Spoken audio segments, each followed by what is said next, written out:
बहुत जोर की बात है। जो विषयी पुरुष है उनकी तो ये बात ही नहीं, तो सिद्धों की तरफ बात की जा रही है। जिसने अपनी इंद्रियों को जीत लिया है, मन का निग्रह कर लिया है, पर परमात्मा में स्थिति नहीं आई है, तो अभी टिकाऊ बात नहीं है, चाहे 20 वर्ष जितेंद्रीय रहा हो। ध्यान देने का विषय है उपासक को कितना सावधान रहना है। हे कुंती नंदन, रस बुद्धि भोगों में है, इंद्रियों से भोग नहीं है। तो यत्न करने पर भी विद्वान उपासक की भी प्रमथनशील इंद्रियां संयोग प्राप्त होने पर बलपूर्वक उसे गिरा देंगी। यह ध्यान देने की बात है। इसीलिए जब तक वास्तविक सब में भगवान का दर्शन ना होने लगे, तब तक बिल्कुल अपने को यह ना समझे कि मैं जितेंद्रिय हूं, मुझे कोई भ्रष्ट नहीं कर सकता, कभी नहीं। ये भगवान सावधान कर रहे हैं। जब तक रस में स्थिति ना हो जाए, तब तक उपासक के गिरने की पूरी गुंजाइश है। चाहे वो 20 वर्ष से जितेंद्रिय हो चुका हो, 20 वर्ष हो गए, जितेंद्रिय है, पर वो गिर जाएगा। अगर वो कहीं संयोग को प्राप्त हुआ तो भगवान कह रहे इंद्रियाणि मनः प्रसभम हरंती। ये दोनों का स्वभाव है मथन करके इतनी व्याकुलता पैदा कर दे कि फिर गिरी ही जाए। इसी बात को भगवान श्री कृष्ण द्वैपायन व्यास देव जी ने कहा, मात्रा स्वस्रा दुहित्रा वा न विविक्ता सनो भवेत, बलवान इंद्रिय ग्रामो विद्वान समपि कर्षति। उपासक को चाहिए कि वो माता बहन और पुत्री के साथ भी एकांत में एक आसन पर ना बैठे। बहुत समय तक एकांत होने पर इंद्रियां ऐसे बलवान हैं, प्रमथन स्वभाव वाली हैं कि वो विद्वान को भी भ्रष्ट कर सकती हैं। औरों की तो बात जाने दो। इसी पर जैमिनी जी का उदाहरण दिया गया था। उन्होंने तत्काल प्रश्न किया कि गुरुदेव, ये बात तो मेरी समझ में नहीं आई। अन्य किसी माता बहन की तरफ तो, लेकिन अपनी माता बहन बेटी, और आपने लिखा मात्रा स्वस्रा दुहित्रा वा ना विविक्तासनो भवेत, एकांत में बहुत समय तक नहीं रहना चाहिए, नहीं तो बलवान इंद्रिय ग्रामो विद्वान समपि कर्षति। वो भले ज्ञानी विद्वान है, लेकिन इंद्रियां बलात् उसको भ्रष्ट कर देंगी। ये भगवान के अवतार है श्री कृष्ण द्वैपायन व्यास देव। वो प्रसंग कथा में कई बार आ चुका है। इसलिए सारांश में कोई भी शास्त्र आज्ञा का उल्लंघन करेगा तो गिर जाएगा। जब तक भगवत बुद्धि ना हो, मेरे भगवान इस स्वरूप में, मेरे प्रियालाल इस स्वरूप, वास्तविक अनुभव हो रहा है। स्त्री पुरुष देह का भाव नहीं, मेरे प्रभु, अब कोई नहीं गिरेगा, कोई नहीं गिरा सकता, क्योंकि रस में स्थित है। लेकिन जब तक ऐसा नहीं, तो भगवान कह रहे हैं जो साधक बहुत यत्न पूर्वक, विवेक पूर्वक आसक्ति, कामना, इनको शासन में ले चुका है, अर्थात इंद्रियों पर विजय प्राप्त कर रहा है, उसको बहुत ध्यान रखना है। शास्त्र जो मना किया गया वो न करे। जो चाहे आपन कल्याणा, सुजस सुमत शुभ गति शुभ नाना, सो पर नारी लीलार गोसाई तजो चौथ के चंद किनाई, तस्मात् शास्त्रम प्रमाणम थे। ऐसा नहीं कि आप मनमानी आचरण करें। आज्ञा है, चाहे गृहस्थ हो चाहे विरक्त हो, ये भगवत आज्ञा है, ये अनुशासन है, शास्त्र अनुशासन। मात्रा स्वस्रा दुहित्रा वा ना विविक्तासनो भवेद, बलवान इंद्रिय ग्रामो विद्वान समपि कर्षति। चाहे जितना कोई विद्वान हो, अगर शास्त्राज्ञा का उल्लंघन करेगा एकांत में ऐसा, तो भ्रष्ट हो जाएगा। जब तक भगवदाकार वृत्ति नहीं हुई, मेरे प्रभु, अब कुछ नहीं बिगड़ने वाला। महाप्रभु चैतन्य देव के पावन चरित्र में पढ़ा, महाप्रभु रो रहे थे एकांत में, हा कृष्ण, हा प्राणनाथ। 2-3 नवयुवती वैश्याएं वहां से निकली। उन्होंने कहा कि इस नवीन सन्यासी को हमारी जैसी नहीं मिली, उनको क्या पता कि साक्षात लक्ष्मी सौंदर्य स्वरूप वैभव वाली विष्णु प्रिया जी, उनका सानिध्य त्याग कर श्री कृष्ण प्रेम में ऐसे। वो नजदीक गए और वार्ता करना प्रारंभ किया। महाप्रभु रोते हुए बोले, मां तेरे चरणों की वंदना कर, तो कृपा कर दे मुझे श्री कृष्ण से। हक से उनको अरे आंखों से अश्रु जेव नेत्र पड़े, पावत ही तिनको दरस उपजय भजनानंद, बिन ही श्रम छुट जाए सब जे माया के फंद। ऐसे महाप्रभु चैतन्य देव, अब कहा उनके अंदर मलिनता रो पड़ी। दूर से चरणों में प्रणाम किया, प्रभु मुझे क्षमा करो, मैं तो ऐसा ही मलिन आचरण करके अपने जीवन को नष्ट करने वाली। कृष्ण कृष्ण कहो, कृष्ण कृष्ण। जब सब में हमें हमारे प्रभु दिखाई दे रहे हैं, सब में हमारा परम भाव, फिर कोई नहीं।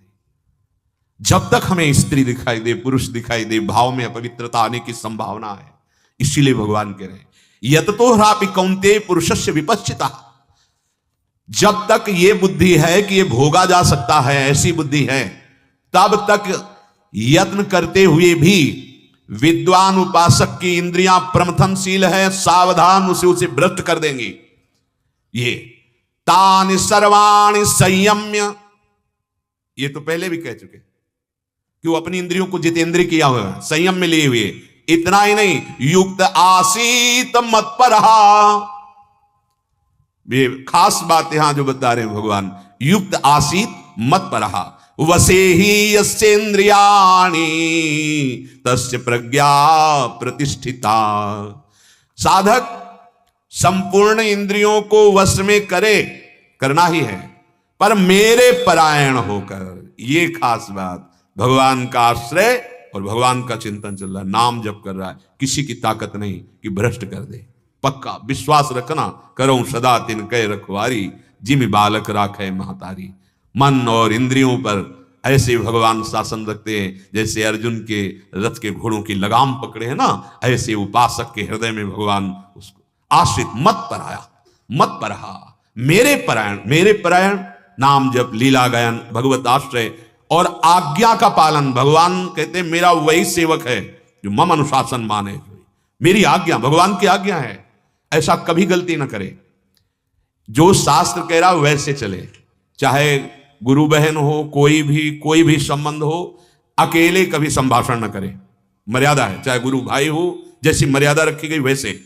हाँ, हमें अगर कोई संभाषण करना है तो 4 साधक खड़े हुए, अगर हमें संभाषण करना है तो 4 सखियों के साथ हम बात करें। अकेले एकांत स्थान में बहुत कोशिश करने पर भी प्रमथनशील इंद्रिया और प्रमथन स्वभाव वाला मन ये फंसा देगा, पक्का पक्का।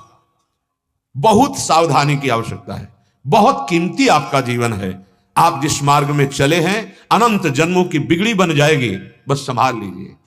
फिर एक स्थिति ऐसी आती है जैसे भुना हुआ अन्न, अब उसमें अंकुरण ही नहीं होता, अब उसमें जैसे निर्मल जलाशय प्राप्त होने के बाद फिर कहीं गड्ढों की याद नहीं आती, ऐसे उसके हृदय में विषयों के प्रति तनिक भी सुख बुद्धि नहीं रह जाती। तो आसपास विषय ढेर सारे, क्या फर्क पड़ता है। तानि सर्वाणि संयम्य युक्त आसीत मत्परहा, बलपूर्वक मन का हरण करने वाली इंद्रियां हैं और इंद्रियों का हरण करने वाले विषय हैं। नेत्रों से देखा, कानों से सुना, ये सब इंद्रियां हैं। बस मन को इंद्रियों ने बलात् आकर्षित किया, मन ने संकल्प बनाया, अब जो होगा सो देखा जाएगा, वो गिर गया।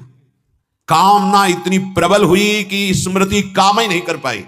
बोलने में इतना देर लगा, कामना और स्मृति बोलने में देर लगा, अपहरण करने में देर नहीं लगता। इंद्रियां बलात् मन का अपहरण, मन बलात् बुद्धि का अपहरण और विषय इंद्रियों का अपहरण कर लिए। अभी होता है कि हम तो चाहते नहीं थे, पता नहीं कैसे हो गया, पता नहीं कैसे हो, ये पता है शास्त्र आज्ञा का उल्लंघन हुआ है, पक्का। अगर गुरु आज्ञा शास्त्र आज्ञा का उल्लंघन ना हो तो सच्चे हाथ उठा कहता हूं, माया की ताकत नहीं कि अपने सहायकों के साथ कुछ भी बिगाड़ सके। जब हम अपनी लक्ष्मण रेखा पार करते हैं तभी माया का आक्रमण होता है, अन्यथा पक्का विश्वास करो नहीं, क्योंकि माया मायाधीश की है और हम उनके दास हैं। मामे वे प्रपद्यन्ते माया में ताम तरंति थे। इसीलिए भगवान बोले इंद्रियों को जीत लिया, मन का निग्रह कर लिया, लेकिन परमात्मा में स्थिति नहीं, तो भ्रष्ट होने में संशय नहीं। भले वो कितना बड़ा विद्वान हो, अगर शास्त्राज्ञा का उल्लंघन करके कहीं भी एकांत ऐसा सेवन तो नष्ट हो जाएगा। क्या करे, तानि सर्वाणि संयम्य युक्त आसीत मत्परा। जब मेरे परायण हो गए तो मेरी जिम्मेवारी बन गई, योगक्षेमम वहाम्यहम्, और मेरे परायण हो गए तो रस बुद्धि भोगों की खत्म हो जाएगी, पक्का, ये भी पक्का। जब भगवदानंद का स्फुरण होता है या भगवदानंद की प्रबल लालसा होती है, लगन जिसे कहते हैं, उसी में ब्रह्मादिक के भोग सब विषम लागत ताई, नारायण ब्रज चंद की लगन लगी है जाए। बिल्कुल सावधान। अगर आप थोड़ा भी भजन करने लगे तो आप देखिए थोड़ी भी गलती आपको जलाने लगेगी, आपके हृदय में अशांति पैदा हो जाए। यह है भजन का फल। पहले आप गंदे आचरण करते थे लेकिन आपको अशांति नहीं होती थी, अब आप थोड़ा भजन करने लगे तो अशांति। सोचो जिनका निरंतर भजन चलता है, कैसे हो सकता है? एक स्थिति आती है, हर समय अपने प्रिया प्रीतम में स्थित है, उसके लिए लिख दिया कर्माणि श्रुति बोधितान नितराम कुर्वन्तु कुर्वन्तु मा गूढ़ाश्चर्य रसास्त्रगादि विषयान ग्रहणन्तु मुंचन्तु वा। वो कोई फर्क नहीं ऐसी महान स्थिति में, लेकिन जब तक अपने अंदर वो स्थिति नहीं है, वो हृदय में आती है तो पता, जैसे कैसे हम जानेंगे स्थिति है, तो जब पेट भर जाता है तो दूसरा बताता है क्या बंद कर दो आपका पेट भर गया। वो हृदय में स्थिति जागृत होती है, जाने मोरी छाती, वो हृदय ही जानता है। वसे ही यस्येन्द्रियाणि तस्य प्रज्ञा प्रतिष्ठिता। जो इंद्रियां बलवान मन का अपहरण कर लेती है, साधक सावधान सजगता पूर्वक रहे। जो गुरुजन है बड़े सावधान वृत्ति से आपको जो शासन में लेते हैं उसको स्वीकार ना करें तो बह जाओ संसार में।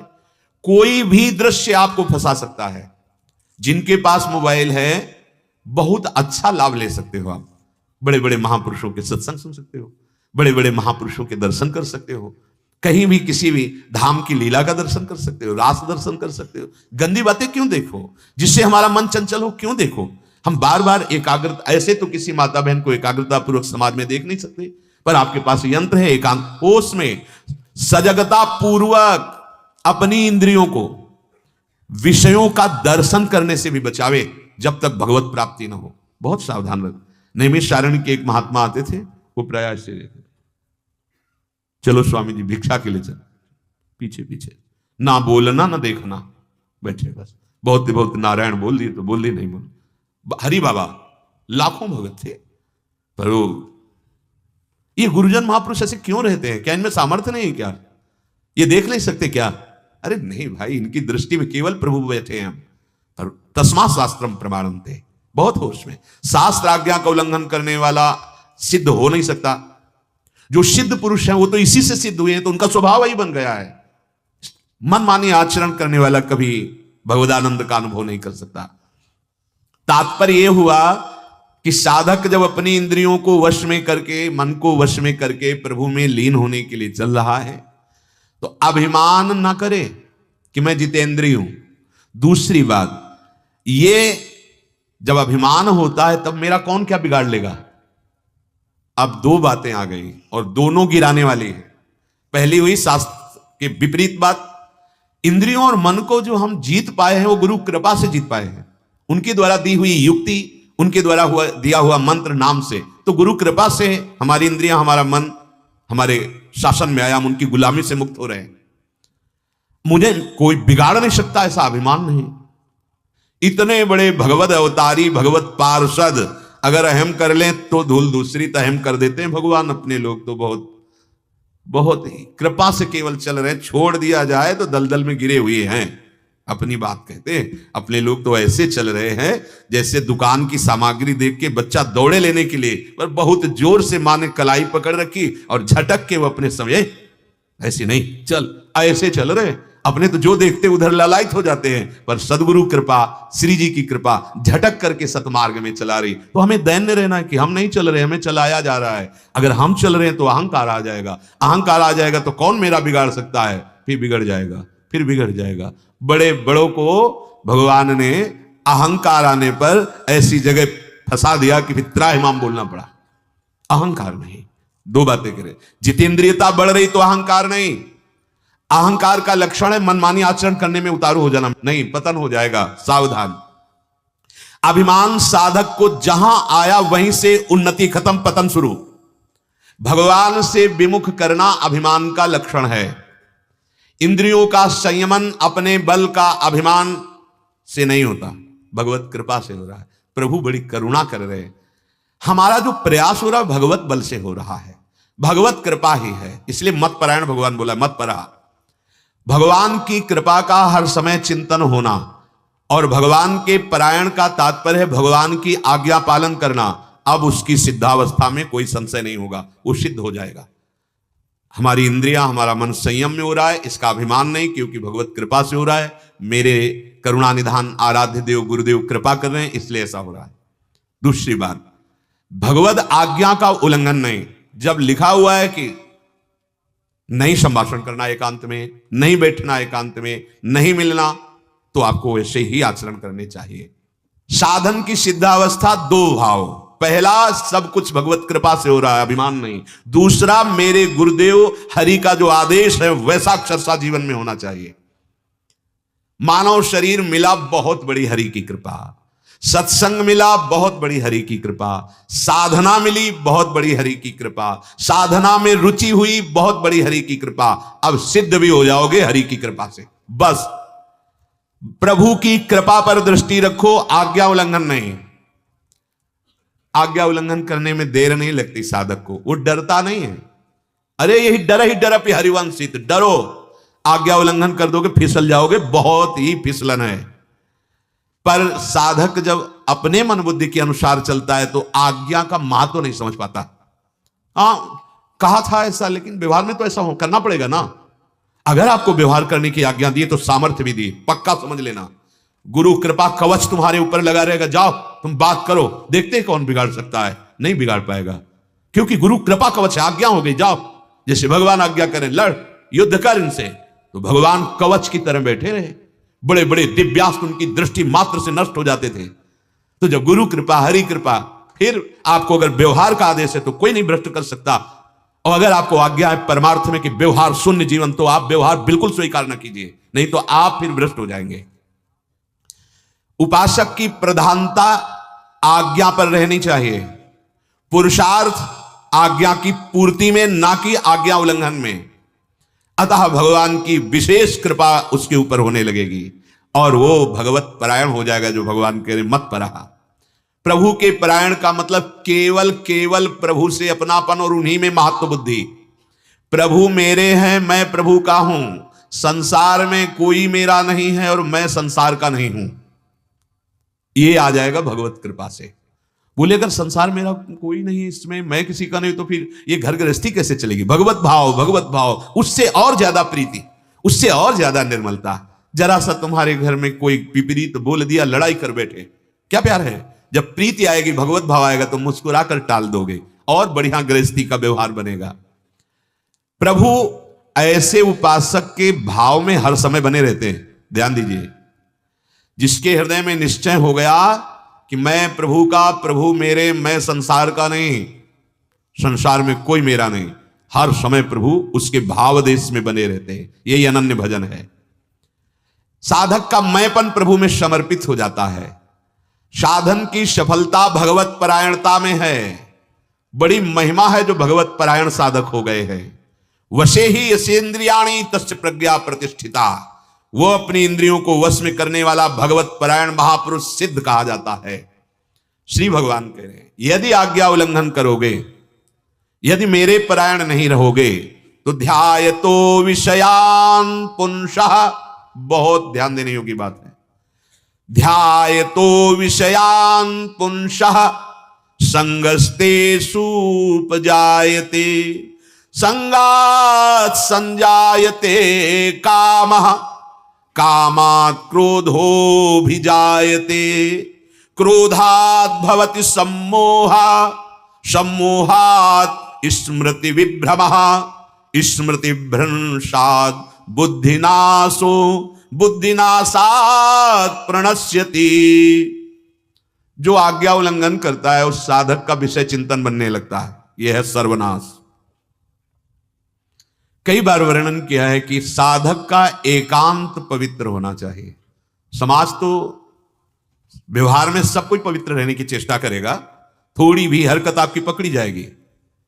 एकांत आपका पवित्र होना। साधु का एकांत निर्मल होता है, इसलिए उसका व्यवहार भी परम पवित्र होता है। यह कपट होता है कि हम व्यवहार में पवित्रता का कपट करते हैं और एकांत हमारा अपवित्र होता है। बहुत ध्यान देने की बात। समाज में तो आप पवित्र रहोगे ही, एकांत आपका पवित्र होना चाहिए। साधक इस बात को बिल्कुल अक्षरशः जीवन में उतारे।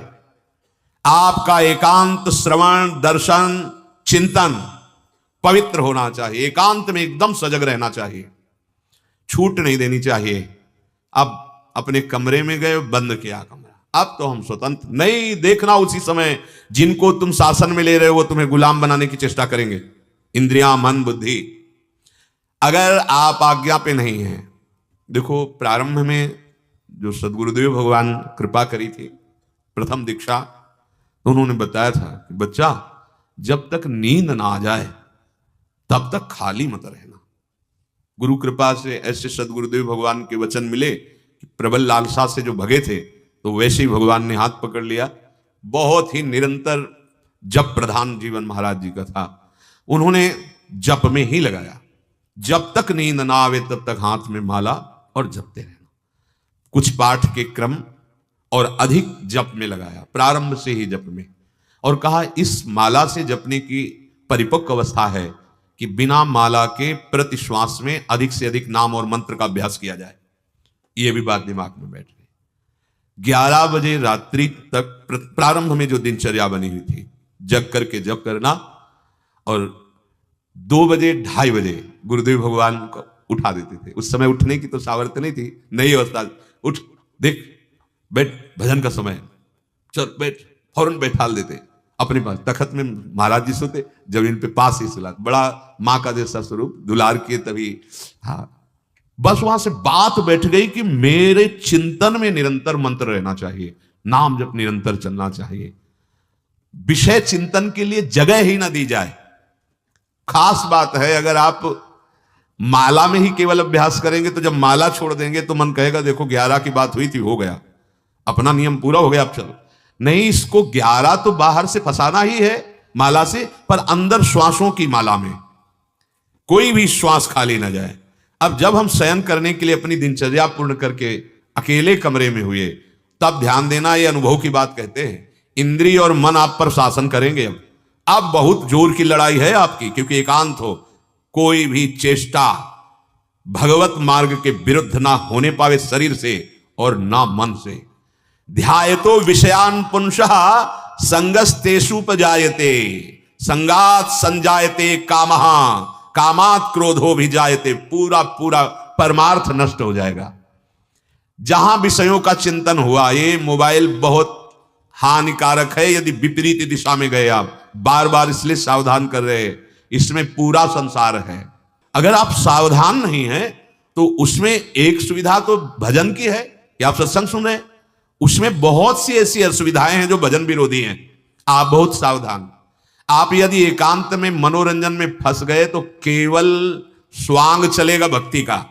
सत्संग इतना प्रभावशाली है कि हमारे जीवन को बदल दे, पर कुसंग इससे कम नहीं है, क्योंकि बहुत जन्मों से हमारा कुसंग में अनुराग रहा है। अब वो कुसंग क्या करेगा, सत्संग की बात का मिटिया मेट कर देगा। इसलिए सबसे प्रार्थना है, चढ़ना बहुत कठिन होता है, फिसल के गिरने में सेकंड लगते हैं।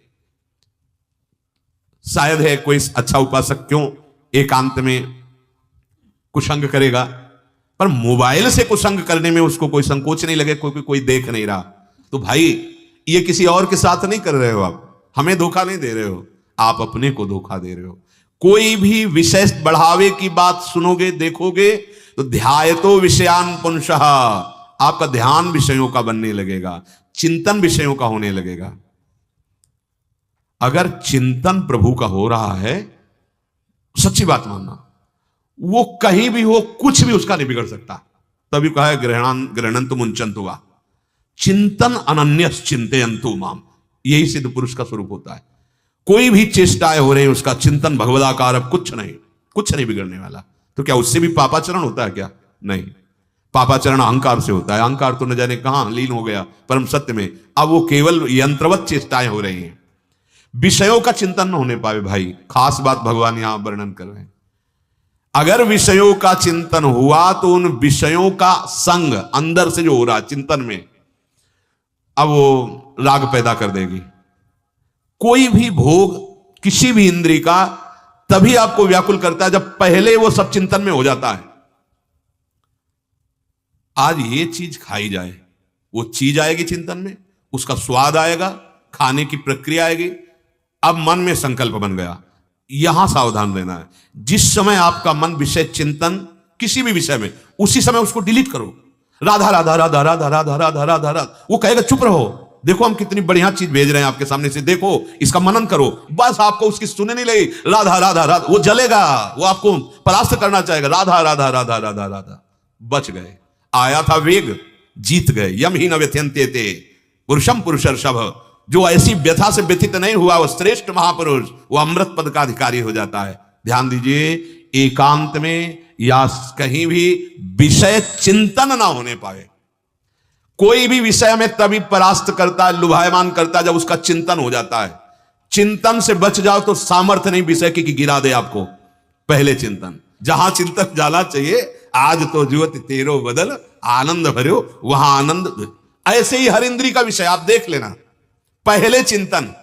अब उपासक गाढ़ चिंतन में जहां डूबा, फट से संकल्प बना मन में, संकल्प बन गया, अब हिम्मत नहीं तुम्हारी कि तुम रोक सको। संकल्प नहीं बनने देना, स्फुरणा हुई, रोको उसी स्फुरणा से। कैसे? राधा राधा राधा, मन में नहीं, ऊपर से शुरू करो जबान से, क्योंकि मन तो संकल्प बनाने के लिए तैयार हो गया। ये सब युद्ध की बात कर रहे हैं, अपने हृदय की बात कह रहे हैं। इसके जीतने का उपाय है यही। ये कहेगा मत बोलो राधा इस समय, पक्का इतना उसको बुरा लगेगा, वो बार बार आपके सामने। जैसे देखना, आप जब किसी विषय चिंतन में हो तो कभी भगवत चिंतन में ऐसे नहीं डूबे होगे जैसा उसमें डुबाएगा। पूरा स्वाद पूरा सामने, कहां हो? मतलब इतना एकाग्र थे आप उस विषय चिंतन में। ये बस साधक सावधान, ये मन और इंद्रियों के जाल हैं, बहुत सावधान। जीवन में यदि कभी कोई गलती हुई है, उसका संस्कार पूरा मन छुपाए हुए रखा है। वो उसका वो अग्नेय बाण है, आग्नेय अस्त्र, कि जहां आप भजन में तन्मय हो गए वो छोड़ेगा आग्नेय अस्त्र। ये अब वो भजन गया, अब चिंतन न होने पावे, बस उसी समय रोको। यद्यपि कलयुग का एक महान प्रताप रखा गया है कि मानसिक चिंतन में यदि पाप हो जाए तो दंड नहीं मिलेगा, पर इतनी पवित्रता नहीं है कि आप रुक पाओ। संकल्प बन जाएगा, संकल्प बन गया तो फिर भ्रष्ट होने में देर नहीं लगेगी। बहुत सावधानी का विषय। ध्यायतो विषयान पुंसा, इसीलिए हर समय हमें नाम जप करना है। हर समय इसकी पूरी व्याख्या आगे होगी। अपने को यह ध्यान रखना है, खास बात, जहां हमारी इंद्रियां और मन किसी भी विषय के, अगर हिम्मत हो तो एक बात और कर लो। जैसे मन ने मांगा कि आज हमें समोसा चाहिए, और अगर आपके भजन बल से चूंकि इच्छा हुई थी, वो आ सकता है, बिना मांगे आ सकता है। अगर आ जाए तो आपको नहीं खाना है, पक्का नहीं खाना है। ऐसा कर सकते हो तो मतलब गुलामी से मुक्त हो रहे हो, आजाद हो रहे हो आप। पर बड़ा कठिन है, और खुश हो गए कि हम सिद्ध हो रहे हैं। हम जो चाहते हैं वो आ जाता है। नहीं, ये गुरुजनों की बताई हुई बात कह रहे हैं कि आपके मन ने चाहा और वो विषय अनमांगे आ गया, तो आप हर्षित मत होना। आप हर्षित मत होना कि हम तो बहुत ऊंचाई पर चढ़ रहे हैं। ये आपकी ऊंचाई पे चढ़ने के लिए फिसलन डाली गई है। उस चीज को तो खाओ मती। आज क्या बनेगा, ये बने। मन बहुत हर्षित हुआ ना, अब वो नहीं लेना, परोसा जा रहा नहीं, आज ये नहीं, हाँ प्रसाद रूप इतना नहीं। लेकिन ऐसा नहीं होता, आज और कुछ नहीं, वही जो हमारे मन ने चाहा है, बस इस पर देखना है। ये हम हर इंद्रिय के विषय को कह रहे हैं। अगर हमारी इंद्रिय और मन ने हमारे लिए जाल रचा चिंतन करके किसी भी भोग विषय का, और अगर वो हमें प्राप्त हो रहा है तो हमें नहीं भोगना है, चाहे वो पवित्र भोग ही क्यों ना हो।